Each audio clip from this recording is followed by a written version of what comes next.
All right. Hello and thank you for joining us today. For those of you who don't know me, my name is Kyla Cools, and I am the Heritage Program Coordinator for Patapsco Heritage Greenway. I would just like to thank you again for joining us and welcome you all to our final virtual talk of our 2022 Patapsco Day celebration. Our theme this year is Pioneering Along the Patapsco in honor of the various forms of innovation, both past and present, to take place in the Patapsco Valley. Joining us today, we have Dr. Henry K. Sharp giving our inaugural Charles L. Wagandt II Memorial Lecture. And here to give some background and context to this new memorial lecture and to formally introduce Dr. Sharp, we have PHG board member Lisa Jensen. Lisa, I'll turn it over to you. Thank you. Greetings. I just wanted to welcome everyone to this inaugural lecture in honor of Charles Wagandt.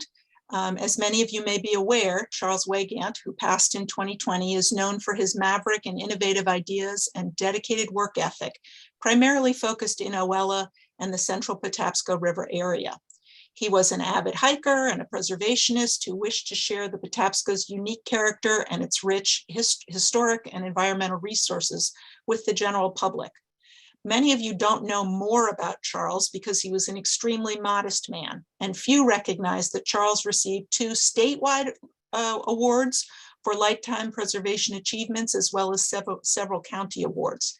He was a true scholar and a gentleman, a man of the highest integrity. Charles's best known work is considered usually Oella.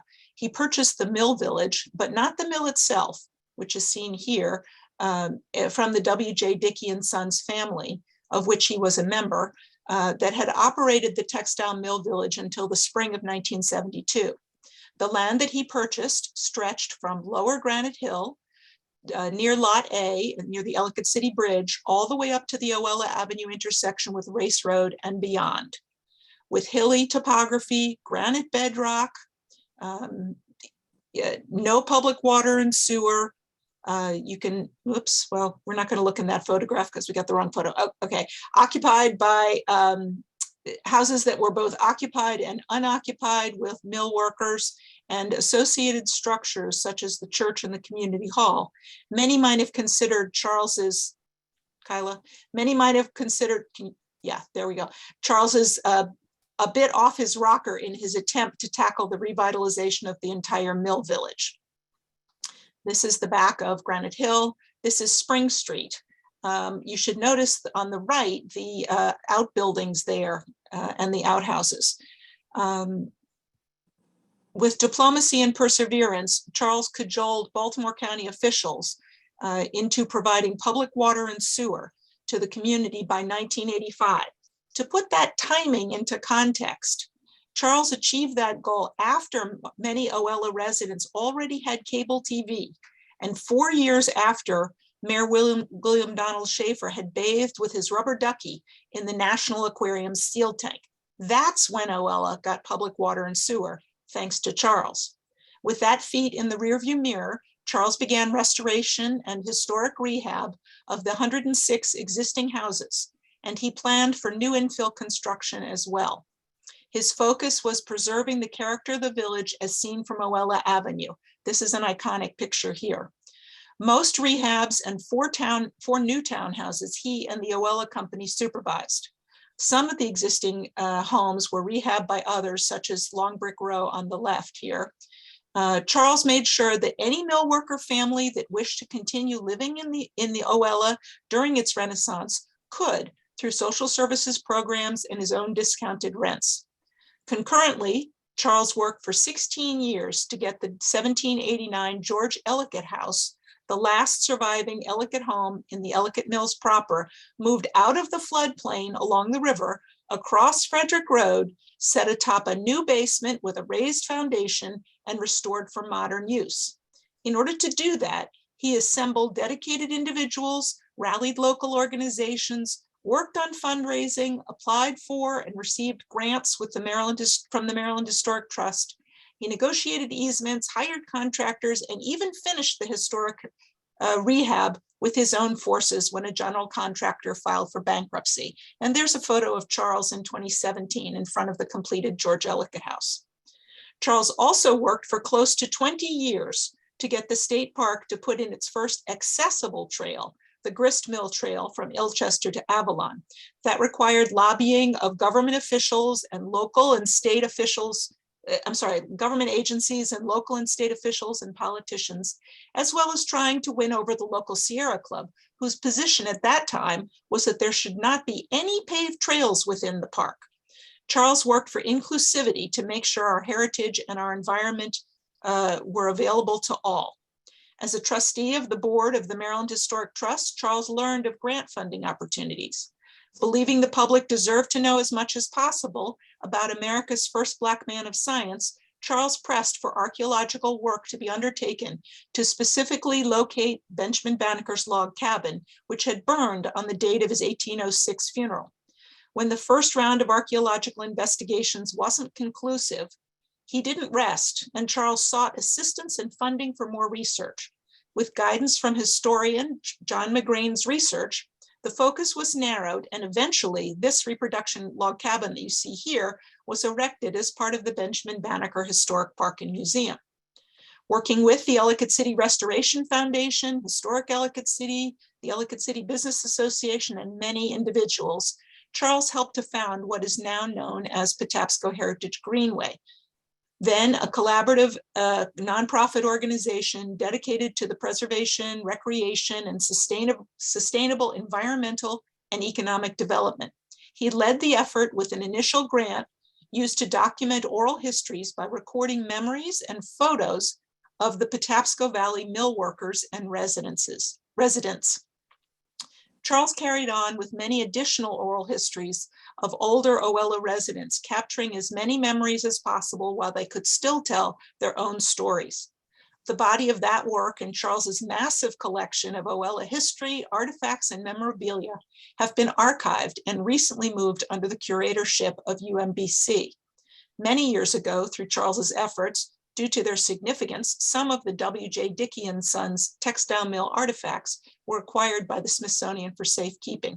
I should put in a quick note, if you don't know J Dickinson Sons, that's the name of the company that owned the Oella Mill. Charles was the first person I ever heard mention a vision, his vision for a Patapsco Valley heritage area. And frankly, it never would have been created without that vision of his and his perseverance. Among his other projects, Charles lobbied and applied for grant funding to inventory the historic industrial sites along the Patapsco from Elkridge to Route 40. And here you can see what was the Oella Dam, the Union Manufacturing Dam. It's the concrete version of the earlier one. But buried down underneath there, when it was removed to make way for the progression of natural fish swimming upstream, they discovered part of the historic wooden dam underneath. I'm not sure that it was preserved. One piece was in Charles's possession, but it likely dried out. So I don't know if it survived. Due to some local opposition, the application for the creation of the heritage area was delayed by many years, and it finally came to fruition in 2015. As the 13th heritage area in Maryland, ours boasts the only dual focus, preservation of heritage as well as natural resources. That leaves me to introduce our speaker this evening, Dr. Henry K. Sharp, who, when introduced to Charles in 1996, was finishing up his master's degree at University of Virginia and interning with the Maryland Historic Trust. Hal applied for and was selected to be the historic site surveyor, investigating the industrial heritage of the Patapsco River Valley. Hal completed that research and writing project in 2 years.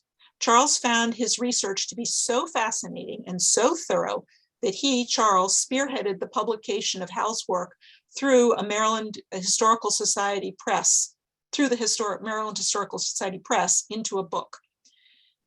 PHG has held several author events to share this important body of work with the public. And here's an example of Hal. Kyla, can you switch for me? Okay, here's a picture of Hal talking to Charles at one of those events. Charles being on the right, Hal being on the left. And our previous president, Grace Kabofsik, is sitting in the foreground on the left. I'm happy to report that Hal's first book sold out, and Hal went on to undertake PhD research, focusing his dissertation from 2008 to 2010 on continued local studies comparing Elliott Mills to the generally recognized factory towns of New England. Then Dr. Sharp basically proved that early nuggets of the American Industrial Revolution indeed took place here in our valley and not exclusively in New England as previously accepted. Charles then pressed for years to have PhD with Heritage Area funds and the Howard County Historical Society with Howard County grant funds facilitate the printing of Dr. Sharp's second book, America's First Factory Town. And so without further ado, I'd like to introduce Dr. Henry K. Sharp, our featured speaker tonight, to tell us about the pioneering innovations in the Patapsco River Valley. Thank you so much, Lisa and Kyla. That's great. I really appreciate the introduction. I'll say one quick word directly to Mary Jo Weigan and the Wagan family. It's such a pleasure for me to be here and speak for this memorial lecture. And as you well know, Charles was a tremendous friend and a great mentor. I really admired his dynamism and energy, his love of history, and his confidence in me really helped tremendously. So it's a great honor for me to be here. And Hal wore his blue sweater in honor of Charles. Yes, right. Channeling Charles. So I will try to go to the full screen here.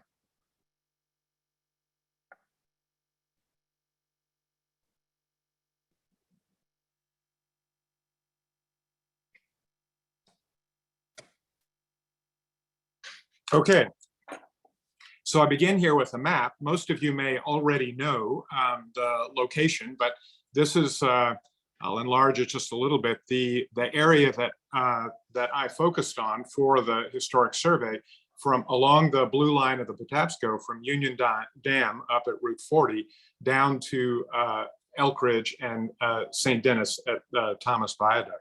Baltimore is to the right, and the industrial areas that I'm speaking of today were lined the river in this area. So in a way, it's a little bit odd to imagine that the foundation of the region's industrial development is in agriculture. Here on the right is a pile of wheat, and then on the left, of course, is the river. And it's this combination that really made the industrial history of the valley come alive. Topography in this particular region was critically important to the development of industry because of the compressed nature of the distances between Baltimore as a port city on the bay and the highlands above, with Patapsco and other rivers flowing through it at a sufficient fall to generate water power, and then further beyond the rich wheatland of the upland areas. So it's that particular combination of topographic features that made Baltimore a particularly attractive area for industrial development. Now, of course, wheat milling is not a particularly new enterprise. These are images, the one on the left, of what you might imagine to be typical small-scale grist mills. The one on the left is a watercolor by Benjamin Latrobe of a site in Virginia, but it speaks to the kind of small-scale local flour grist mill that existed along the colony's rivers. The building in the circle on the right is a mill established in 1760 by a man named James Hood at a site that became known later as Elliotts Upper Mills. Now, it was a little bit larger scale, intended to provide products for a wider area, but still very small scale in scope. Now, what the Elliotts do, the four Elliott brothers who come to Maryland from Pennsylvania, is reimagine what this old milling technology can do. So in the first sense, their innovation is less in the actual technique of grinding grain into flour, and much more in the concept of what a milling community and indeed a milling industry could do and could achieve. So their first area of innovation was in scale, the scale of the enterprise. So the drawing on the left-hand side of the screen was done by George Elliott, whose house Charles Wagandt moved out of the floodplain when he was a very young man, done in the early 1780s, barely a decade after the Elliotts had founded Elliotts Mills, first purchased the land in 1771 and opened this large mill right here, which is a large rectangular building with a mill wheel at the end in 1774. The painting on the right from the National Gallery in Washington is unfortunately not of that mill, but it is one very similar. And I give it to you here just to provide a more illustrative sense of what the Elliotts did in terms of scale. If you have in your mind's eye the two earlier mills that I showed you, this one is substantially larger. It was nearly 100 feet long, 40 feet wide, 2 stories of stone, with a frame gable, large openings to bring wheat into the mill building itself. So their first area of innovation was in the scale of the mill that they built, and the second was that they were able to do this because they understood the linkages of the economy. So between the farmland in the uplands to the west and the port on Baltimore Harbor to the east, and furthermore, the connections to the international economy.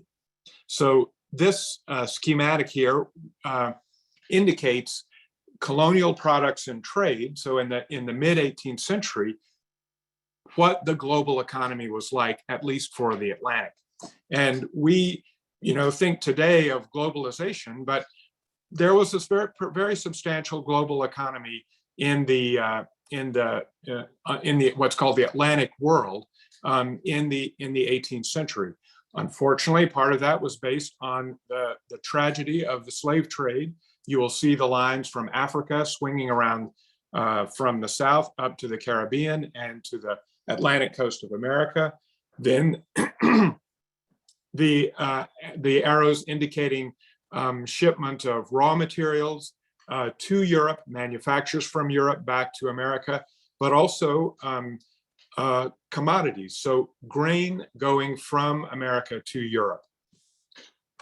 The image on the left that I'm enlarging right now, if you look at the words Atlantic Ocean and move your eyes directly to the left, you come to Delaware and then Maryland, Virginia a little bit below.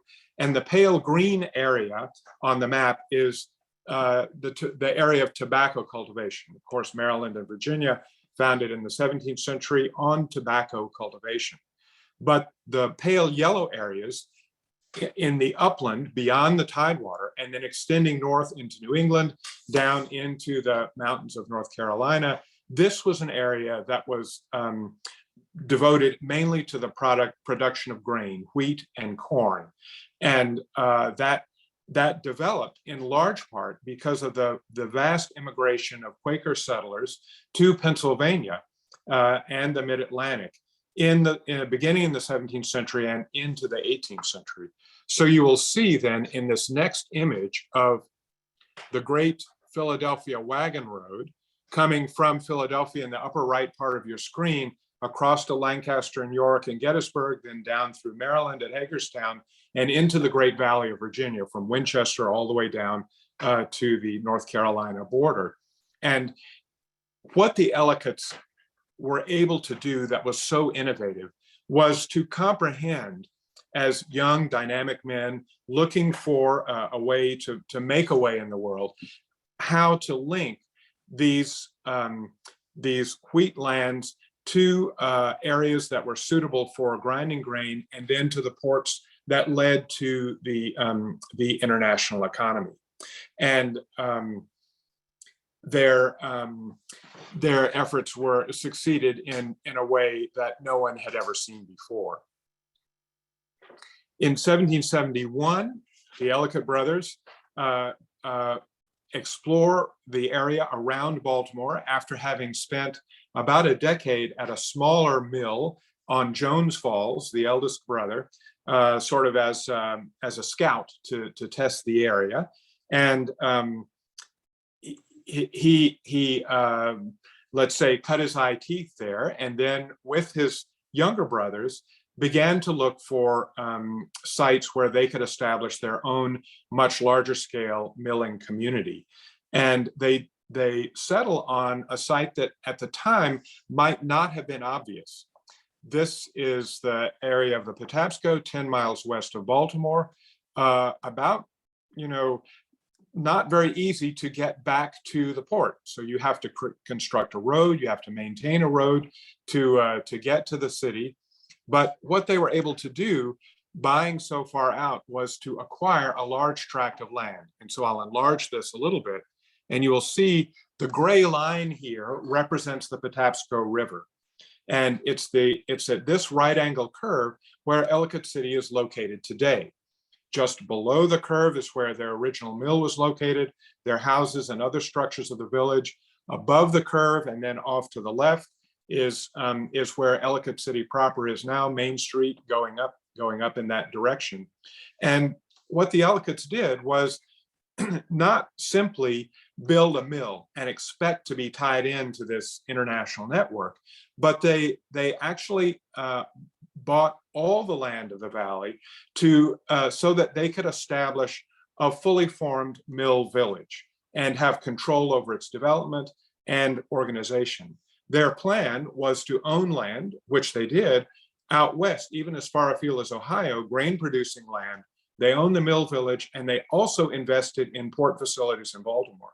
So it was a large family organization that ran the whole range of wheat production to flour. Naturally, then their first construction at the village was a bridge crossing the Patapsco. The shot on the left, of course, is not the original Ellicott Bridge, but I present it to you as a suggestion of an illustration of their very first act. So once they bought the property, the very first thing they did was to build a bridge and to clear a road and to create what would become a flow of commerce that would cross the river and be in parallel and connection to this international network. The image on the right is the 10-mile marker to Baltimore. Again, pretty far from the city, and a kind of a bold move at that time.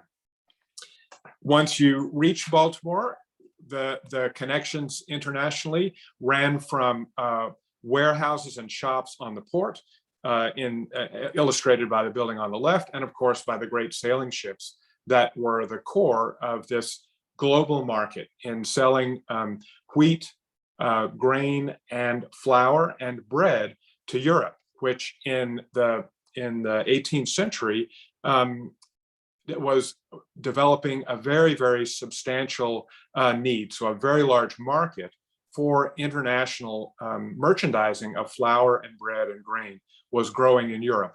The Napoleonic Wars had interfered with harvest. There was a terrible drought for a number of years in Southern Europe, which is their main grain producing area. Also, a really substantial increase in population. So the demand was there and outstripped the original colonial demand for tobacco. This is how wheat becomes the majority of the most important crop produced in Maryland. So the Ellicotts head west. They find the Patapsco River Valley on the left, and the drawing on the right is from the 1820s of a portion of the mill village, showing a later mill building, a stable, some of the other structures. It seems small to us. It seems kind of insignificant. It is only a part of the village, but it was, in fact, a really remarkably innovative development.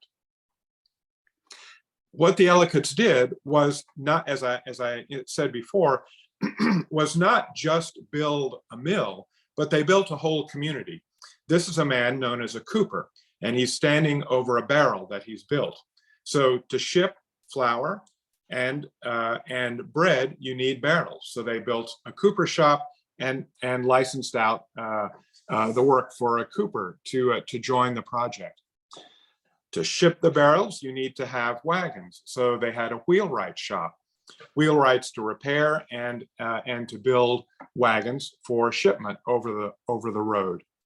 And then, of course, obviously enough, you need a stable of horses to pull the wagons and wagoneers to drive them, another ancillary component to the mill. And I show you on the right a detail from George Elliott's early 1780s drawing that shows the stable. It's marked, stable for 90 horses used to haul flour to Baltimore. So really quite a substantial organization, much larger than you might think of in terms of the ordinary community grist mill that serves its neighborhood. This is really a part of the flour industry. Next to that, you of course need iron workers. This man on the left in the illustration is making a horseshoe. All those horses need horseshoes. There are iron tools. There's other equipment that needs to be established and used in the mill village.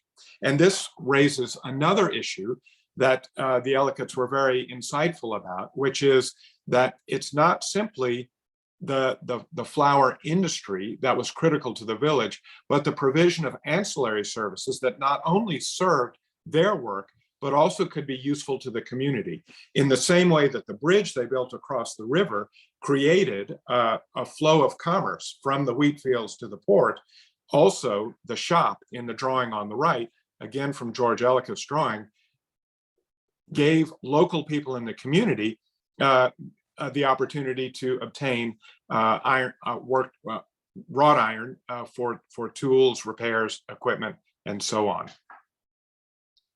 In a similar way as well,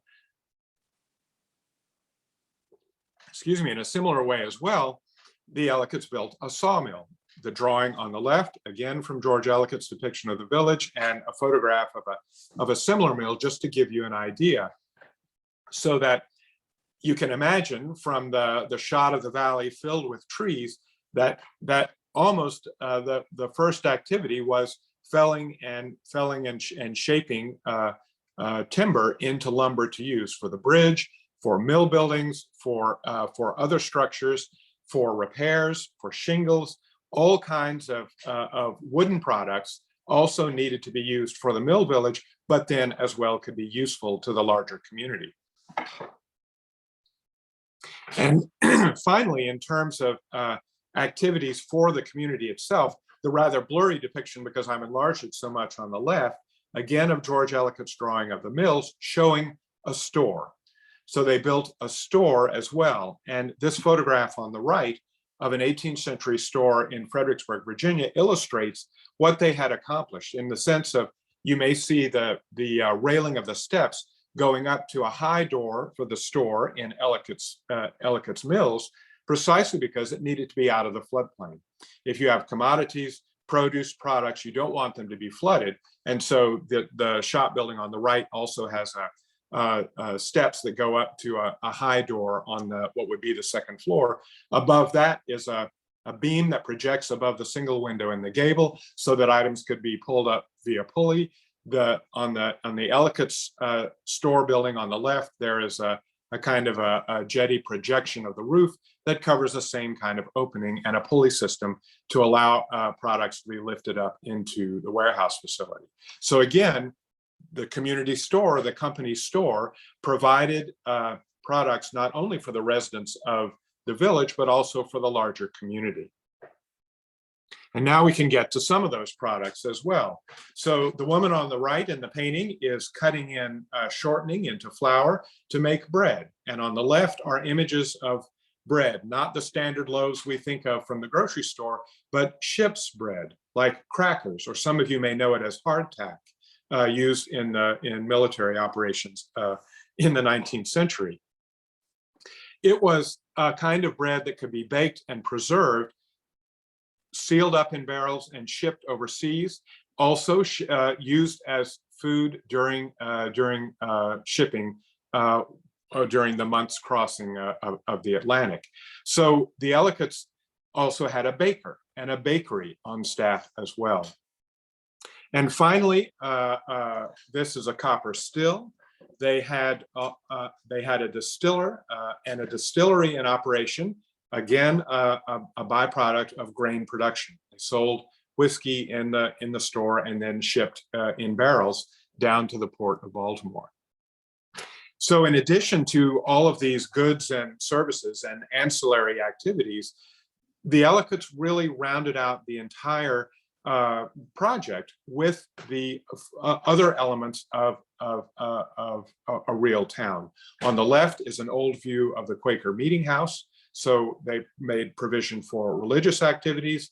On the right is a drawing of a tavern from the 18th century. I use it to suggest the tavern that they built. They had a tailor on staff. They also had a school for educating children. So they really had a global conception of what a mill village could be. And here again on the top is the entirety of George Ellicott's drawing of the center of the village done in the early 1780s. And then here, a plan of Baltimore drawn by a French engineer during the Revolution. So this is how Baltimore, the extent of Baltimore at the same time as the mill village was in operation up above. And the orientation of the drawing is a bit counter to what we're used to. It's south, or towards south is at the top. Fells Point is at the left. The green, winding green line at the bottom is Jones Falls, emptying into the harbor. To the left is Jonestown, and then to the right is Baltimore town proper. And the projections out into the bay are the what they call the docks, the water docks and piers for shipping. And just to give you an idea of how Baltimore was transformed by the kind of work that men like the Ellicotts did in the 18th century. In 1750, the population of Baltimore was really only a few hundred people. And the first shipment of flour from the Baltimore docks occurs in 1758. By 1775, the population of Baltimore and Fells Point, a little bit before when this drawing was made, the population was about 6,700 people.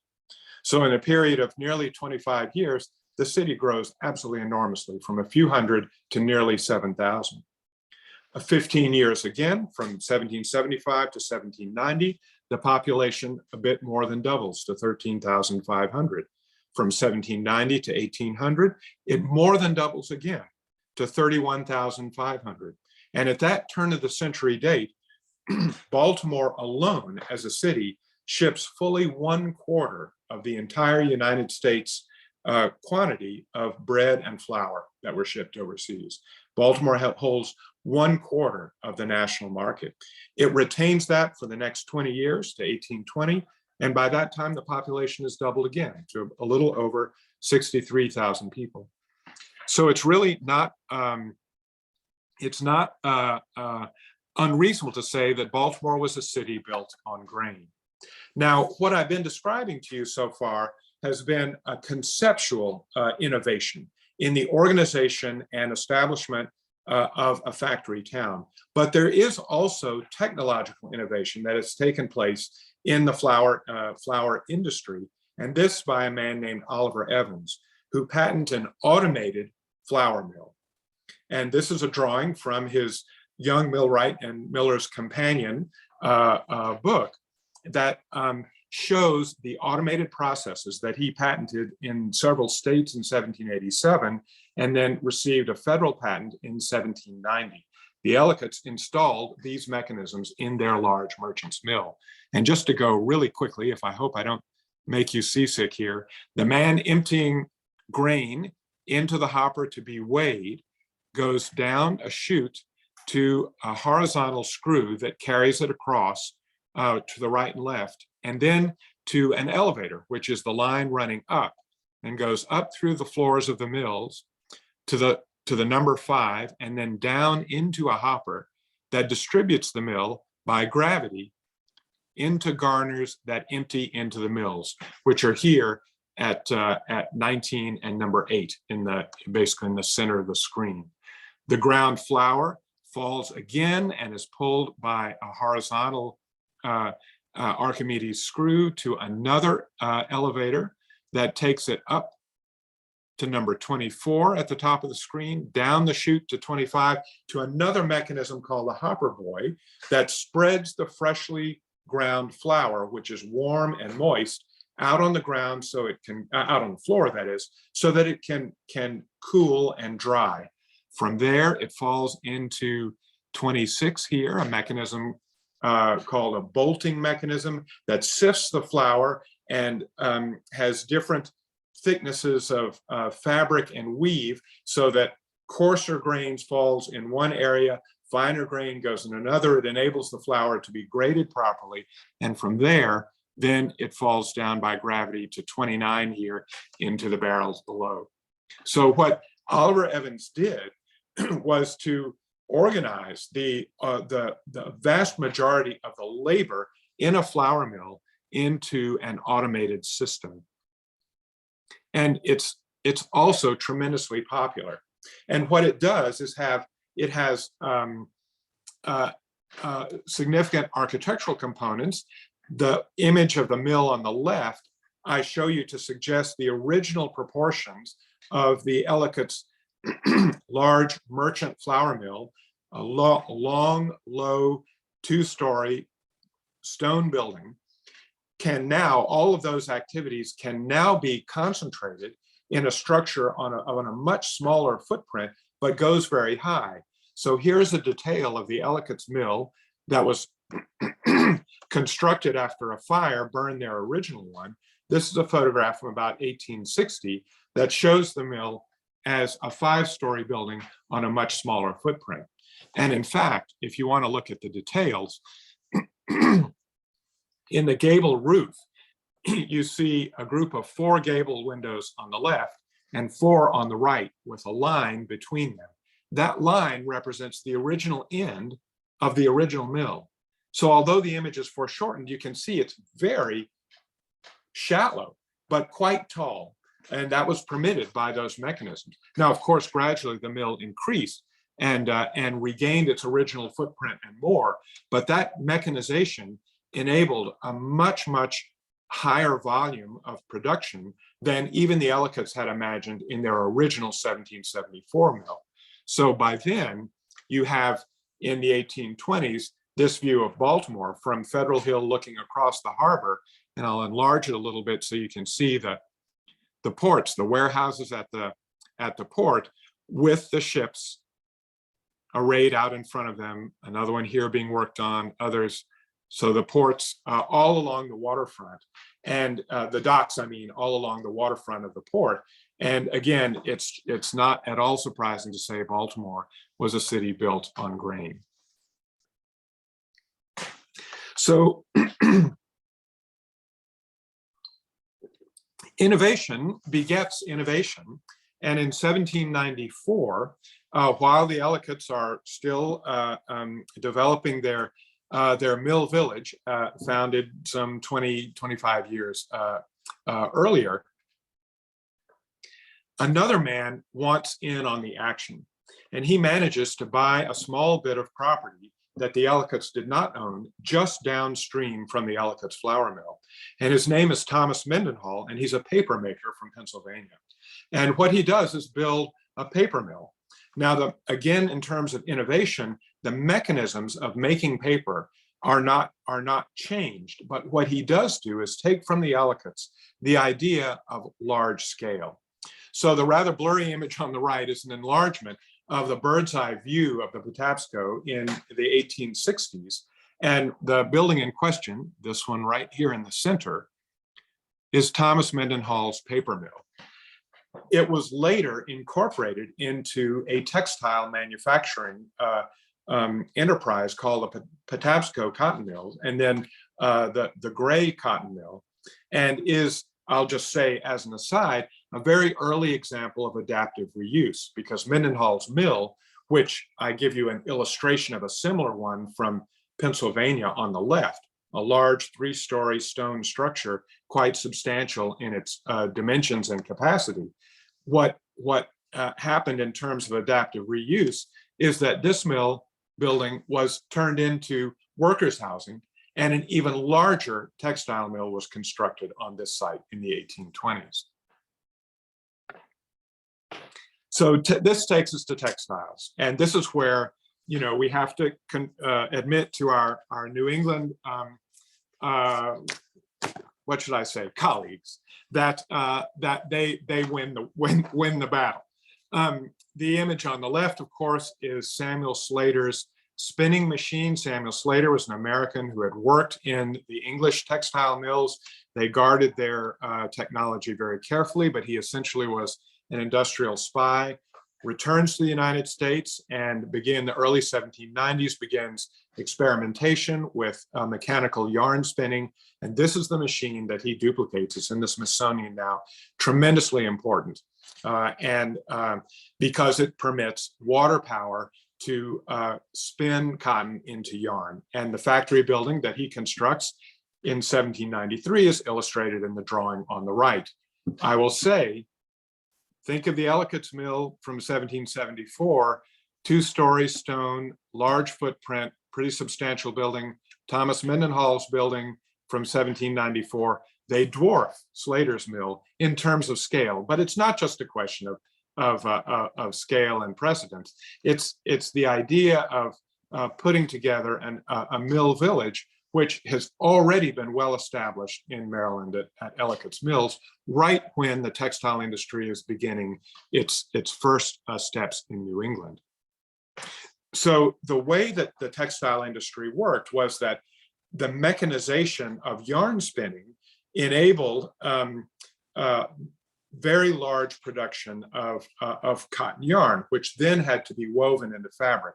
It's woven on looms, hand looms. And this illustration, which shows a bit of the way that the work was done. So the Slater's cotton mill, they used the British system of putting out yarn to home weavers who would weave fabric and then return it to the manufacturer. This rather satirical British drawing shows one of the issues of home work.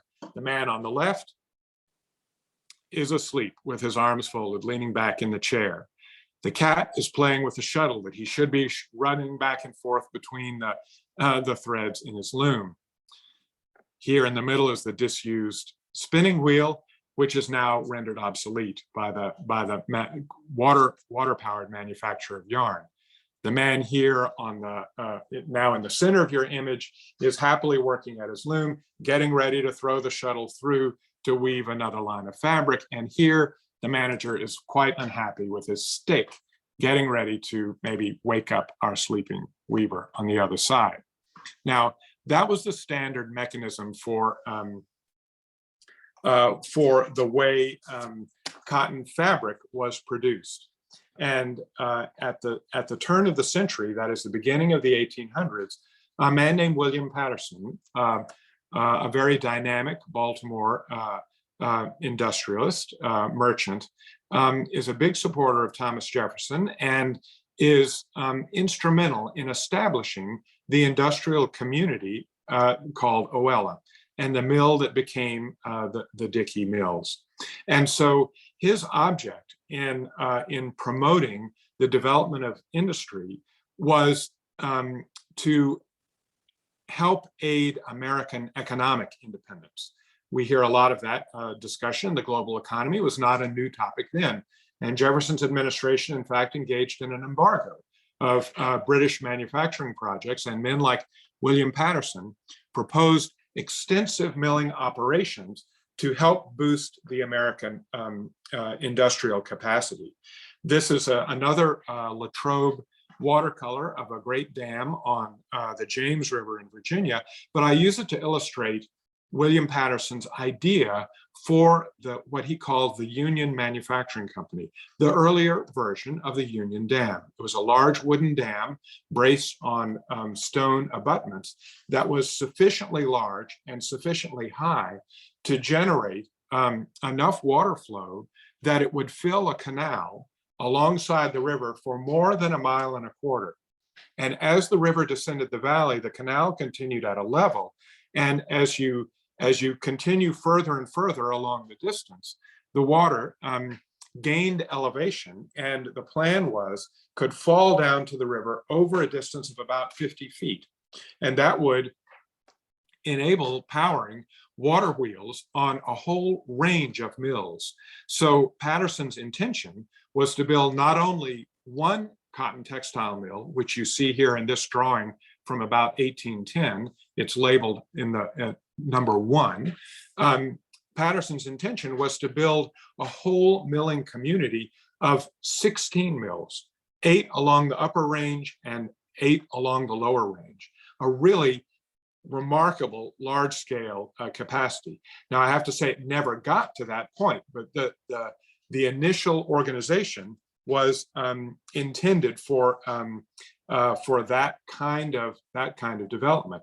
And when Patterson was looking for a place to establish the Union Manufacturing Company, he turned quite naturally to the pre-existing mill town of Elliotts Mills with its large flour production facilities, the ancillary services, Thomas Mendenhall's paper manufacturing plant, and on the other side of the river then, what became Oella. And so this drawing, which shows the first mill, also includes other early elements of the mill community.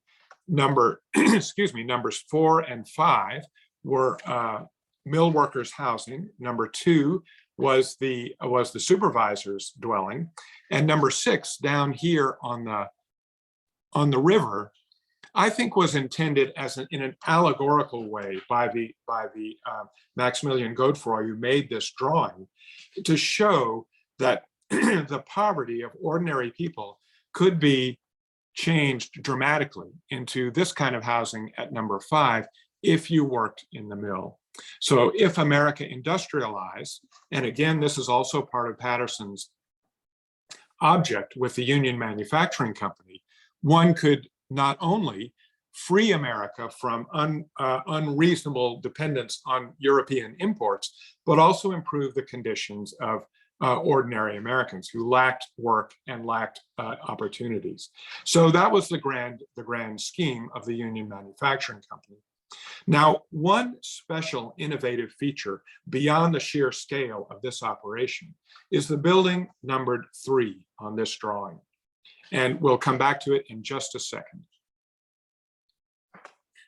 In this drawing, I just want to show you, they did build a second large textile mill. That's the one featured in the foreground on the left. The older one is in the back. There were ultimately 4 large mills built here. Technology changed, the configuration of things changed, and areas for industrial development farther afield from Ellicott City took off. But in this case, the Union Manufacturing Company, which then became the Dickey Mills, had a long and successful career. Now we're back to the special building.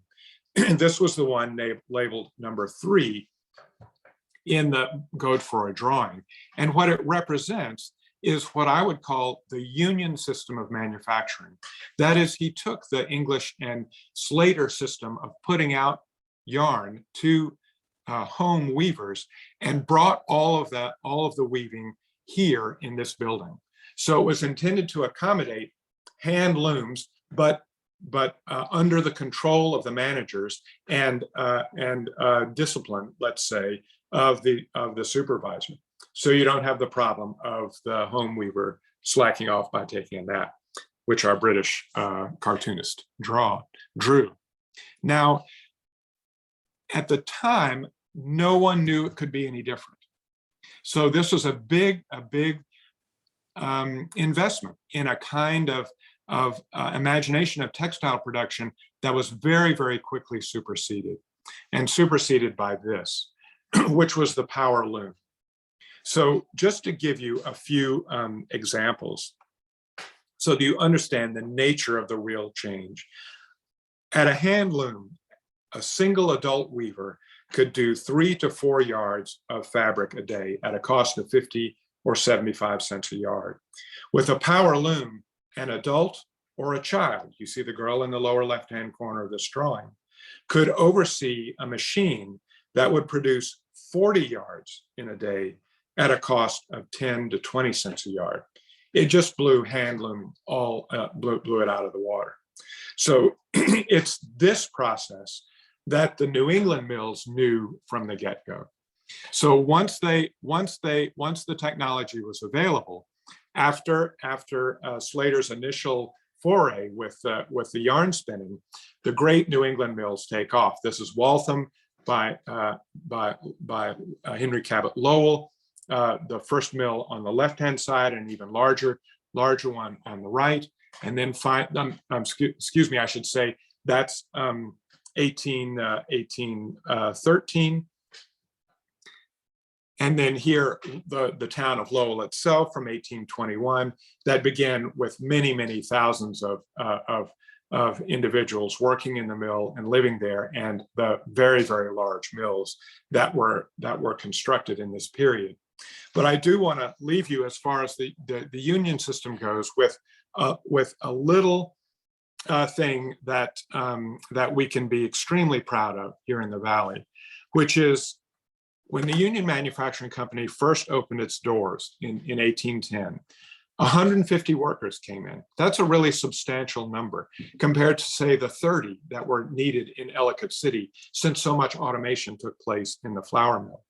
The second mill at Union opened in late 1813, and for the next 2 years, in 1814 and 1815, the Union Manufacturing Company of Maryland had the largest productive capacity in the nation, until a terrible fire happened in December of 1815, and it burned the first mill and destroyed a substantial amount of the company's capital. And then also, as we've just seen, the power loom develops, and that's what enables New England to take off. Union retrofits power looms. All of the other textile industries in the Valley that open up later on, the Patapsco, as I mentioned, the Thistle, Granite, Elliottsville, and Daniel, they all integrate power looms from the beginning. So I see I'm running pretty close to 8 o'clock. I'll go through quickly. The railroads have been dealt with extensively by other speakers. They also, though, are a major innovation unique to Baltimore, because the highway is insufficient. It gets muddy, it gets overrun. Canals, which were at the time in the 1820s the next great thing, don't work in our topography because that you can't climb. A railroad only can climb where a canal or river can't.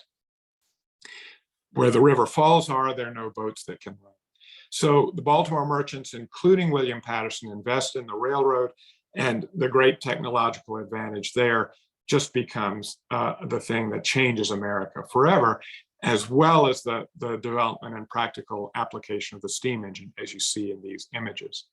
The Elliotts build, this is the image from the 1860s, build a bridge to connect to the railroad, where there is probably the first switching turnout on the first line of the Baltimore and Ohio, constructed from 1827 to 29.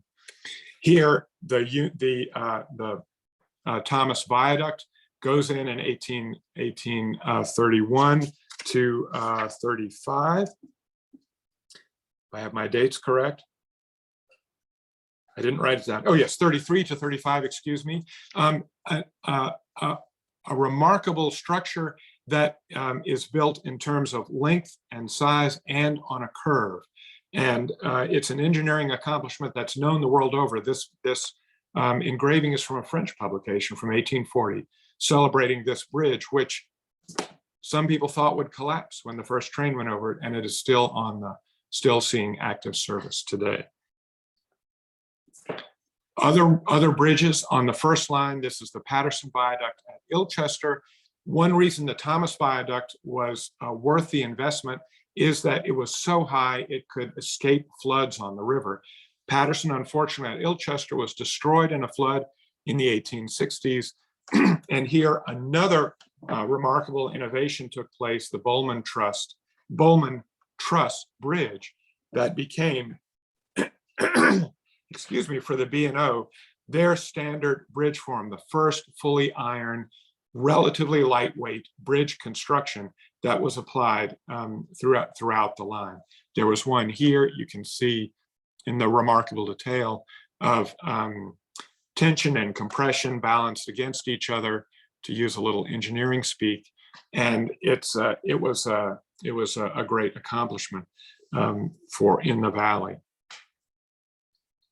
Another view here, there are others at Daniels, many others built along the road.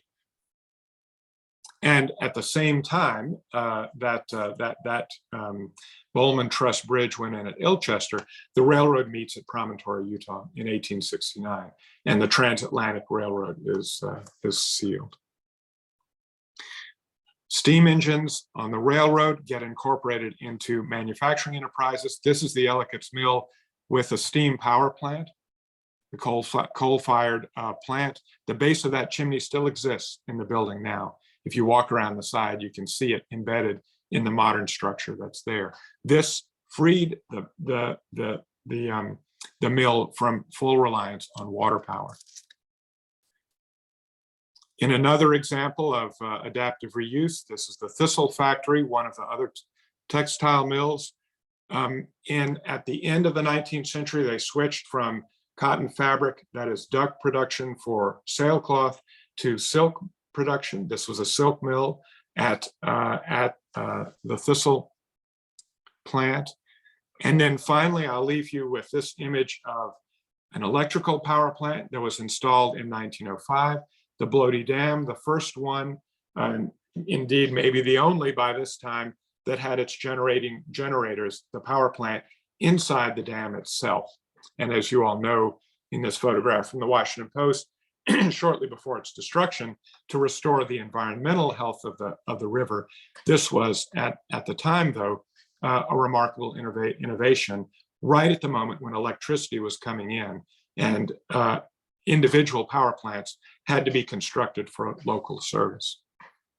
So I'll leave you with this final image of a trail along the river. I've only just touched on all of these topics. There's so much more to see and explore and understand. So I urge you all to get out and enjoy the park and the river and its history. Thank you very much. Thank you. I'd like to, this is Lisa again, I'd like to share one more interesting tidbit of our industrial past. Hal tonight mentioned the Hisbulman Trust Bridge. It happened not only at Ilchester near the Thistle Mill, but it also occurred in what we now call Daniels, which at that point in time in the 1850s was called Elysville. So here on the left is one of the remaining mid Patapsco River stone buttresses that supported that first Bowman Trust Bridge that went across in Elysville, and it still remains today. There's another partial one a little further upstream, and I was intrigued by the shape because it sort of reminds me of the prow of a ship pointed at the front there, which has allowed it to withstand a tremendous number of floods. 1866, 1868, the number just goes on. There have been whole museum exhibits done on how many floods the Patapsco has had in the last couple hundred years. I would like to talk to you for a moment with something fun too. Having worked briefly at the railroad, Wendell Bowman, the designer of that, was self-taught. He was a self-taught engineer, and he came to the company early on in his career, and then he left and he came back in 1837, and he became the innovative designer for early iron bridges. His greatest contribution to the period was the Hisbulman Truss. And what we have here in this photo is a really interesting artifact. I consider this sort of the pièce de résistance of his parting gift. When he left the B&O Railroad in 1859, the railroad gave him a 13-piece double coffee and tea service crafted by the Gorman Silver Company of Providence, Rhode Island. And what you can't tell from this photo, because there's no scale, is that that piece is probably, by my recollection of 11 years ago, probably about 40 inches high. It's huge. And it was brought to Daniels when Patapsco Heritage Greenway did a a multifaceted day back in 2011. It was brought by white-gloved curators from what was then the Maryland Historical Society, now the Maryland Center for History and Culture. And they brought it to share with us because, as you can see right at the top, there's like a little tiny train going around, and there are all sorts of other delicate details, both in this coffee urn. Look down at the bottom, there's one of the culvert arches down there, the railroad culvert arches. It has a viaduct at the base. There are surveyors and telescope handles and a steam locomotive on the top, and other imagery associated with the construction and the engineering that Bowman provided to the B&O Railroad. And it's impossible to read from here, but that particular piece is inscribed with, presented to Wendell Bowman, the late master of the road, by the officers and the employees of the B&O Railroad Company as a testimonial to their esteem for him as an officer and a gentleman, 1859. I just thought this crown jewel of this 13-piece coffee set was amazing. 7 or 8 of the pieces are now at the B&O Museum in downtown Baltimore, and the Maryland Center for History and Culture only has this one large one. They were all split up among the members of Bowman's family, and some have been turned back for public exhibition. So anyway, I wanted to share that last tidbit with you about this fun thing for anybody who had gotten bored of environment and industry and architecture. Here's a cultural icon for you. I want to thank you for joining us this evening. We hope you've learned as much as we have from Dr. Sharp about the pioneering innovations in the Patapsco Valley. This has been the inaugural Charles L. Wagandt Memorial Lecture, and we intend to carry on this tradition in the future. If you'd be interested in supporting public education, reflective of Charles Wagandt's initiatives in preservation, archaeology, recreation, environmental sustainability, and valley accessibility, we encourage you to donate generously to PHG's Charles L. Wagandt Memorial Fund. We have already raised several $1,000s and will continue to do so that we can do things like make more signs such as this, which talks about Oella, but we plan to do another one that specifically profiles Charles's work. That's Charles in the front there, cutting the ribbon in 2018. So please do donate generously, and Kyla has given you the link to do that. And we also encourage you to consider purchasing Dr. Sharp's second book. You can't purchase Dr. Sharp's first book easily because it's out of print, but you can purchase his second book, First Factory Town, which focuses on the Elliott Mills in Ellicott City. And if you wish, you can purchase directly from Patapsco Heritage Greenway, which is then a fundraising opportunity for us. And so here is a way that you can do that by contacting Kyla and schedule a date to swing by the office and pick up your copy. So we thank you very much for joining us this evening. Kyla, do you have more to add? Nope, that was it as far as donating to the Memorial Fund. I will also include the link in the chat if anyone wants to get that real quickly. And then we do have a few questions for Dr. Sharp. Okay. All right, I'm going to start with Janet's question. Janet asks, setting up the Elliott Mill and supporting services took a lot of capital. Where did that come from? Yeah, that's a very good question. It turns out that the Elliott brothers funded it themselves. They set up a kind of a nascent stock company and assigned each brother a certain number of shares of stock. And as I recall, it was, let's see, I don't have the exact figures, but it was several hundred pounds, the British currency at the time, assigned to each brother. And so they were, one can say self-funders, and then the project, once it got started, generated income that they were able to use to expand the community. Great, thank you so much for that response. We have another question asking, since the beginning of the mill town occurred in 1771, what effect, if any, did the Revolutionary War have on production of grain and the early success of the town?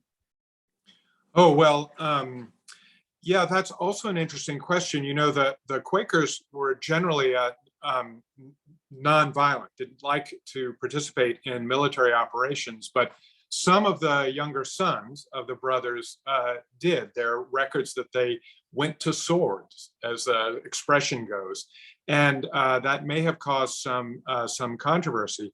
As far as I know, there was not any activity at the mill village itself that caused any problems in terms of production. But absolutely, during the war, opportunities to sell internationally were virtually cut off. And I can say that it's not until the Peace of Paris, once the revolution is ended, that the Elliotts, as soon as that's signed, the Elliotts go to Baltimore, buy land on the harbor, and set up the port. So they probably held tight as long as they could during the war itself, but as soon as it was over, they were prepared to get tied back into the international market. Wow, okay, that was so interesting, thanks. Okay, it looks like John has his hand raised. I'm gonna let him join and ask his question. John?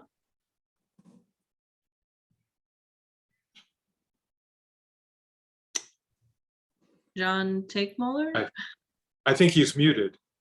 Oh, yeah,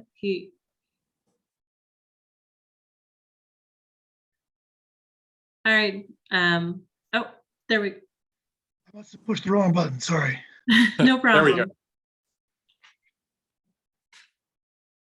That was muted. John, you're muted again.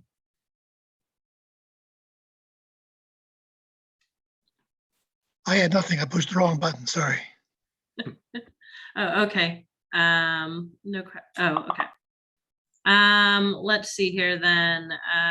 Our final question is from Jim Behringer. And he asks, did Mr. Carroll back the Elliotts? If so, was this to compete with the Dorseys downstream in Elkridge? Yes, he did back the Elliotts, and he did it in kind. So there is information in one of the early Ellicott ledgers that shows that Mr. Carroll provided a substantial amount of wheat as a loan in kind to get the Ellicott started. So it's pretty clear that they, in setting up their organization, they tried to make contacts with the local community to ensure sources of grain right at the beginning, so that when they buy the land in 1771, their big merchant mill is not actually completed until 1774. And so they use the smaller mill called Hood's Mill that I illustrated right at the very beginning to start out with. And the Carrolls gave advanced, I should say, wheat to them for flour production as a kind of a loan in kind. Now, as far as competing with the Dorseys, I guess the Carrolls and the Dorseys maybe competed all along. The Dorseys were big into ironworks, and I didn't address that in this talk, but and I guess the Carrolls too. But I'm not aware that the Dorseys were involved in providing grain to the Ellicotts in the way that Carroll was. All right. We have one last question pop up in the chat. This one's from Ned Tillman, and Ned asks, why did the Ellicott brothers leave the town, and how did they do in Baltimore? Oh, well, so the Ellicotts stayed in Elliotts Mills as long as they from the very beginning. So there were the four of them survey and establish the village, and two go back to Pennsylvania, and then it takes a while before they eventually come down and settle in Maryland. the Baltimore connection actually predates the founding of the Elliott Mill village itself. So the oldest brother, Joseph, in the 1760s, is the first one in Maryland. And he comes down to Baltimore and works in a merchant mill there for about a decade before his younger brothers join with him in the project at what became Elliotts Mills on the Patapsco in the 1770s. And then, the family grows. There are members who go other locations. One of the sons of George Elliott goes down to Ilchester on the Patapsco and builds a flour mill down there. Others go to Baltimore and are involved on the merchandising, the merchant side of things down at the harbor. And then, of course, as they become more and more well-to-do, larger numbers in the community, there's some who are involved in the Bank of Maryland, some who are involved with the B&O Railroad. So they expand out that way. I hope that answered the question. Thank you very much. I keep saying one last question. Here's another one. This one's from Marcia McLaughlin asking, do we know how the Elliott brothers obtained the funding to construct Ellicott City? Do we know their family history in Philadelphia? Oh, well, again, the funding issue, they came with money saved from work that they had already been doing. So that's the initial funding was provided by themselves, by the family. I've slipped my mind. What's the second part of the question? Do we know their family history? Oh, yes. In fact, a very substantial genealogy was done in the 19th century of the Elliott family that details a lot of their the family connections and activities in Pennsylvania. They're from Bucks County, Pennsylvania, which was a large Quaker community, wheat growing and milling community. All right, great. Thank you so much. Sure. Okay. I think that was the last question. Okay. All right. Thank you again, everyone, so much for joining us for our final virtual talk of our 2022 Patapsco Days celebration and for our inaugural Charles L. Wagandt II Memorial Lecture.